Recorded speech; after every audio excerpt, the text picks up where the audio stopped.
జై తెలంగాణ. నేను కాంగ్రెస్ పార్టీలో ఒక కార్యకర్తను.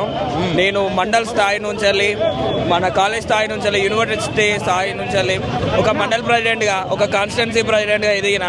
నేను యూత్ కాంగ్రెస్లో బై ఎలక్టెడ్ సెక్రటరీని, జనరల్ సెక్రటరీని యూత్ కాంగ్రెస్కి. ఇప్పుడు ఏం చెప్పాలనుకుంటున్నాను? నేనేం లేదు, ప్రభుత్వానికి ఇచ్చినాయి అన్ని కేసీఆర్ ఇచ్చినాయి నోటిఫికేషన్లు. ఈయన పత్రాల సీఎం, ఉత్త పత్రాలు వంచి నేను జాబులు ఇచ్చిన అంటాడు. అది కరెక్ట్ కాదు. ఇక్కడ వాళ్ళ పిల్లలకు ఈ బాధ తెలుస్తుంది. ఇక్కడ తినడానికి తిండి లేకుండా సాయిబాబా గుడి దగ్గర రండి ఎంత మంది. ఇప్పుడు సంక్రాంతి కదా, ఎక్కువ ఉద్యోగాలు అయితేనే నోటిఫికేషన్ ధర్నాలు చేస్తున్నారు అన్న. వాళ్ళు ఎక్కడిచ్చిల్లు అన్న జాబులు? ఒక్క జాబ్ కూడా ఇవ్వలే. పత్రాల సీఎం ఉత్త పత్రాలు వంచుతాడు. ఇప్పుడు సంక్రాంతి కదన్న, సంక్రాంతి కదా, 3 రోజులు ఈ హాస్టల్ అన్ని బంద్ అయితే ఆ సాయిబాబా గుడికి రండి. మా నిరుద్యోగుల కష్టాలు తెలుస్తుంది. నిరుద్యోగుల కష్టాలు, వాళ్ళకేమో ఇంటికి పోలేం, ఆ తినడానికేమో తిండి ఉండదు.